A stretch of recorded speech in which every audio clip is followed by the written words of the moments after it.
gusto kay Kapitan Erwin. Tapos may Comelec representative, susulat sa blackboard. For Kagawad naman, Kagawad Mercado, o Kagawad Chiqui Roa, o Kagawad Templo, yung mga ganon. Ang problema mo dyan, Erwin, pag nakita boto mo, paglabas mo, patay ka. Isang bala ka lang. Pag nakita ng kalaban na, ikaw binoto mo siya, dapat ako patay. Ang naging problema dyan sa issue niyan, sa talo-panalo si Sian Bruce, kasi itong mga congressmen kasi, majority sa kanila ay ayaw na ayaw ituloy itong barangayan. Gusto nilang i-postpone. Kaya tuloy yung Comelec ay medyo nabitin sila. Ano ba talaga? Kasi nangyari na yun dati, pare. Diba, sige, nangyari na, I think, 8 years ata na hindi natuloy itong barangay elections. Kaya napakahaba ng termino ng barangay captain. Martin, yung sa Comelec, whether or not yung sinabi nga ng mga congressman na kung i-postpone o hindi, they should be ready na until there's a final word from Congress, dapat ready sila. Hindi dapat nila hintayin yung sa Congress. Kasi dinadala nila doon yung Diba? The show must go on hindi. until there's a final resolution or final word from Congress. Ang problema naman doon, Mike, pag iniprenta nila yung mga balota, hindi ko question naman yung Comelec. Ba't kayo nag-imprenta? Hindi nga ito dapat tinintahin nyo yung... Hindi pa naman diba? matutuloy Yun ang pala. problema doon. Kaya hindi nila pwedeng ipa-imprenta agad yung mga election paraphernalia dahil hindi nga nila alam kung anong mga kahihinatnan nito, kung papayag ba si Pinoy na ipagpaliban muna ito halala. Pero kahapon, sinabi, nung nakikinig ako in interview ni Cherry si James Jimenez, sabi nga niya na it's not that easy to prepare for an election. It takes you 60 days. not just 60 days. Tingin mo, 60 Hindi, days yung lang. printing Nila, pa 3 rin. years sila nag-prepare for the nationals kasi automated nga. So I'm sure reeling from the stress of that, ilang months na lang yung preparation time nila for this barangay election. Actually, i-fish out talaga kung sino yung kung totoong may nanggugulo. Kasi like Martin pointed out, 5% ang failure. So that's not a lot. Kaya lang meron talagang mga nanggugulo eh. Yung mga gustong kumita, siguro yun na yung sobrang talo. Yun yung kailangang i-pinpoint. Tapos, parusahan, diba? Sa akin, talo ito. Talo ito, sisihan na ito. Walang mapupuntahan ito. Lagi nilang ganito. Pag may sumablay, sisisihin. Hindi nalalayo ito doon sa hostage crisis, ha? Pati mga walang kinalaman, nasisi patuloy. Yung nga sinasabi namin parang Erwin kagabi. Sino yun? Bakit Anong ba pangalan? nag-umpisa itong sisiya na ito? Kasi naging front page yung mga dyaryo si Pinoy. Sabi niya hindi siya natuwa. Diba? Dahil ito nga, sabi niya hindi siya natuwa sa Comelec dahil palpak yung Comelec. Kaya doon nag-umpisa yun eh. Pero kung titinan mo talaga, mas malaki naman ang dapat, kumbaga mas malaking kapalpakan. Hindi ko alam bakit, si pero Pinoy at kaysa sa first, Comelec. I was under the impression na feeling niya palpak dahil low yung voter turnout, which is another thing. Hindi na naman, ano magagawa ng Comelec kung mababa talaga, di ba, Chair? Walang sumipot eh. Kasalanan natin yun, hindi kasalanan ng Comelec yun. Kasalanan ng civil society. Correct. Hindi, kasi di ba yung Your election? personal responsibility. Di ba ang civil society nung nakarang election, sabi nila, bumoto tayo lahat. Hindi masyadong maingay yung civil society ngayon. Dahil nakuha na nila ang gusto nila. Ano ba ang gusto nila? Si Pinoy, presidente. Pinoy? Si Pinoy. Lagi sa Malacanang. O di, bakila. Hindi natin kailangan yung barangay. Sa barangay, kanya-kanya muna tayo, mga civil society, ha? Kaya nagbabangin sila dun sa Bel Air. Anyway, so sabi nyo, talo ito. Walang patutunguhan ito. Walang mangyayari. Sisihan.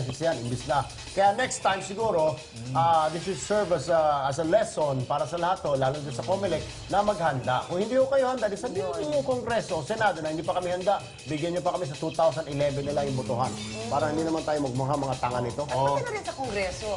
Kung magdidili-dali sila, alamin nila na magkakaroon yan ng di ba? Meron siyempreng mangyayari. Siyempre, merong yun. Meron silang kailangan Sabi mo sa Kongreso? di ba doon na-delay ng konti? Preno ka muna dyan. Baka may masalasaan ka dyan. Mamaya pag uwi mo, sabihin na, Kongreso Hindi pala naman ha. kasama doon sa committee yun eh. Mamaya baka mawalan ng Kayo pondo. talaga, Si Mister. Sige. Dahil wala kang project dyan. Patay. Sige, mag-commercial muna tayo. dapat ganito, no? Siguro, dapat isama na yung Smartmatic sa barangayan. Barangay. Naku, baka hindi magkaintindihan yung slang na English at saka yung... Teka, napilitan tuloy ako to explain myself. Okay. Sige, sige, Ito sige, isang sige. blanket statement. Okay, Kung kayo ay magtatalo sa Kongreso, tatandaan nyo na meron ding mga ibang nabibitin at baka bumalik sa inyo. Para lang alam ninyo na handa kayo na ibabato sa inyo yun. Katulad dito sa eleksyon. Ayun na nga, magkaka-delay. Siyempre, medyo babalik din sa kanila yon. Alamin na nila kung hindi sila magdedesisyon ng Monday, ipapaliban nila ng Wednesday, katulad nung nangyari dito, nung August 21, August 23 na lang daw, para naman may kinalaman yung dalawang araw. Pero yung mga ganon, kailangan nilang malaman na babalik din sa kanila yun. Yun lang naman. Okay. Okay. Bati na uli kami niya. Okay. O, sige. Sige talaga. Ay, naku talaga naman. Alamin naman natin ang palagay ng mga kapatid nating netizen sa issue ng Sisihan Blues sa pagbabalik ng Sapul sa 5. Turuan, sisihan. Yan ang nangyayari ngayon matapos mapospo ng barangay at SK election sa may mahigit na 2,000 barangay sa bansa. Kaya bago pa manuno sa punso ang COMELEC sa katuturo, mabuti pang alamin na muna natin ang sa mga kapatid nating netizens kung ano ang masasabi nila sa isyong ito. Para kay Dan Gerald Gravela, talo raw to. Lagi na lang daw kasing nagtuturoan sila tuwing eleksyon. Dapat daw ay baguhin na nila ang ganitong ugali. Gawin nila ng maayos ang trabaho nila nang walang personal na interes at tsak hindi na ito mauulit. Ito naman ang sinabi ni Charles Francisco tungkol sa paninisi ng COMELEC sa Kongreso dahil sa paurong sulong na desisyon kung kailan gagawin ang eleksyon. Sabi niya dapat daw ay may sariling desisyon ng COMELEC kasi kung aantayin nila ang Kamara ay walang mangyayari. COMELEC raw kasi ang may hawak sa eleksyon. Pero para naman kay Matt Andre Gaticales, panalo raw ang ginawa ng COMELEC. May mga dahilan daw kasi kung bakit na-postpone ang eleksyon sa ilang barangay. Kaya tama lang ang ginawa ng COMELEC na huwag na munang ituloy ang eleksyon sa ilang lugar. Lastly, ito ang sinabi ni Edgar Ponce Ojerio sa kanyang post. Panalo raw ang COMELEC. Kahit nagahol na sa oras ang COMELEC, natuloy pa rin ang eleksyon. Ang mas importante raw ay naisagawa ng COMELEC ang halalan.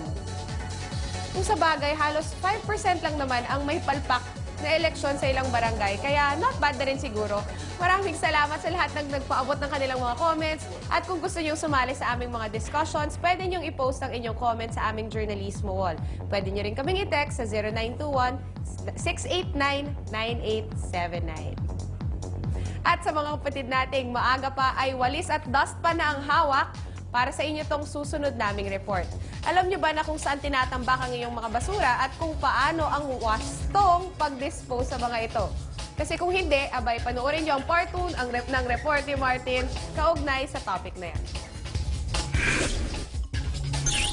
Di tulad ng open dump, ang sanitary landfill ay dinisenyo para protektahan ang kalikasan. Dito ibinabaon ang basura sa ilalim ng lupa at finifilter ang katas bago ibalik sa kalikasan. Sanitary engineered landfill, unang-una, meron tayong synthetic liner sa pinakailalim. No? Ito ang nagpe-prevent doon sa katas ng basura sa pag-pollute sa ating groundwater. At makikita nyo dito sa site, pagdating ng basura, pagkatapos i-dump yan, meron tayong bulldozer na nag-aayos doon sa basura para merong shape yung garbage pit natin. And then the bulldozer also compacts the trash para ma-maximize yung ating airspace. Dito po makikita nyo yung leachate treatment facility natin. Etong leachate yung katas na ayaw nating pumunta sa ground, and the liquid we treat it para eventually pwede nating ma-release yan without harming the environment. Nakikita nyo po yung magandang Widelia flower plant sa likod ko. Wala ho tayo sa isang golf course at sa parke ha. Ito po'y produkto ng isang well-engineered sanitary landfill. Dahil kung makikita nyo dito sa harapan ko sa kanan, ito po ang tambakan ng basura ng probinsya ng Bulacan. Naging kalakaranan ng 3 sa bawat 4 na bansa sa Asya ang open dumping na bunga ng kawalan ng sapat na kaalaman, kakulangan sa pondo o kakulangan sa political will. Dahil sa open dumping, nagiging imahe na sa buong Asya ang pagkakaroon ng bundok ng basura at mga tao nangangalahig dito. Kung paiigtingin ang kampanya sa pagre-rehabilitate sa mga pinagtatapunan ng basura, ito na ang panahon para baguhin ang nasimulang open dumping at gawin itong kontrolado. Bilyong-bilyong piso ang budget ng Metro Manila para sa basura. Sa kasalukuyan, ang siyudad ng Maynila ang may pinakamalaking budget sa waste management. Ayon sa isang research, umabot sa 620 million pesos kada taon ang budget nito. Pumapangalawa ang lungsod ng Quezon na may budget na 570 million pesos kada taon. At pangatlo, ang Caloocan City na may budget na 480 million pesos kada taon. Sa laki ng pondo naman ito, katakataka kung bakit hindi matapos-tapos ang problema sa basura. Martin Andanar, News 5. Yan na dapat lahat ng basurero natin. Kamukha ni Martin Andanar. Pero sa ngayon, balikan na muna natin si Chicky at ang kanyang special project ngayong umaga. Alright, kasama pa rin natin dito sa labasyon si Joanne Yu at saka si Josephine Loyola ng ILC. Gumagawa tayo ng mug na personalized. Ready na ba ang ating finished product, Josephine? Patingin nga niyan. Sige. So, iangat mo. Di ba, sinalang natin yan kanina. Gumagawa tayo ng panibagong sapul sa 5 na mug. Mainit-init, kaya medyo careful si Josephine. Patingin nga. Ang bilis, di ba? Fresh na fresh. Tingnan natin. Yan. May bago na akong mug. Ito na ang gagamitin ko. Ay, mainit-init pala. Very nice. So actually, in less than, sabi mo 2 minutes, 2 Joanne, minutes. makakagawa 2 ka ng minutes, isa. Oo. Tapos, may limit ba? As in, mag-overheat ba yung machine mo? You only can make so many mugs in one day? Or Well, what we do kasi is, after let's say mga 2 or 3 mugs, i-close natin, papainitin lang natin ulit. Kasi if you notice, hindi tayo naka-enclosed eh. Oo. So yung heat niya, syempre lumalabas. So mga 3 to 5 mugs, we stop, we preheat it again, and then we put the mugs so hindi again. sa mag-overheat, kailangan mo lang ipunin yung Yes. init, di ba? Ito yung typical white mug na pinag-usapan natin, like what we have here. Nabanggit mo kanina, Joanne, that you can actually use these clear mugs. Yes. Or ito, interesado ako dito sa yung magic mug. Ano ba yan? So ito yung magic mugs natin. If you, nakita ninyo, pag kunyari malamig tayo or room temperature, ganito siya. Okay, if we put some heat, Halimbawa, ang ginagawa natin, iniinitan natin yung mug. Halimbawa, lagyan mo ng kapeng mainit. Yes. Anong magiging effect? Sige, Josephine, i-demonstrate mo. Ayan. Isipin nyo na lang, kunyari, nasa bahay kayo, linalagyan nyo na ng mainit na tubig. Yan. Kasi yan ang ginagawa natin, pinapainit natin yung mug. Sandali lang yan. And I'm sure ang mangyayari niyan, biglang mag-a-appear yung, di ba? Mag-a-appear yung image. Sige, intay-intayin natin yan. Habang nag-iintay tayo, Joanne, let's talk about how yung mga mommies dyan na gusto magnegosyo ay pwedeng gumawa ng ganito sa kanilang mga tahanan. Yes. By getting this machine from you, ano ba yung Yes. mga requirements? okay, so for this particular, to produce this product, Oo. kailangan lang nila, Apat, ito teka na yung muna. magic mugs Sige, bago mo natin. ituloy, blue yan kanina. Ngayon, white na at may picture. So kung umiinom ka ng kape, unti-unti yan lumalabas yung picture habang Yes. umiinit yung mug. Ang cute Yes. naman yan. Nakakaaliw. Ayan, lalo nang nainteresado yung mga mommies. Sige, ikwento mo, paano ba tayo pwede mag-business ng ganito, John? Okay, so bali, ang kailangan lang nila would be of course yung business package natin na 13,500. 13.5, which includes? Kasama na yung ating mug press machine, 36 pieces ng ating white coated mugs. Kasama na din yung mga samples natin. So may magic mugs na sila, may frosted mug, may transparent, may mga animal mugs. So all these other variations kasama na rin. Animal mug. Ito, ang cute Yes. naman. Kakaganyan. Trainings are of course also included. Wala nang extra bayad doon, Joanne. Trainings, no, wala na po. Okay. Kasama na yung tuturuan namin kung paano sila magbi-business, paano gagawin to. And in addition to that, kailangan nila din kasing ng printer. Okay, so yung printer natin, kino-convert natin yon dahil ang gagamitin nilang ink would be what we call a sublimation ink. Yun yung kailangan nila na ink to produce this item. Yun yung kumakapit dito sa mga Yes. mugs.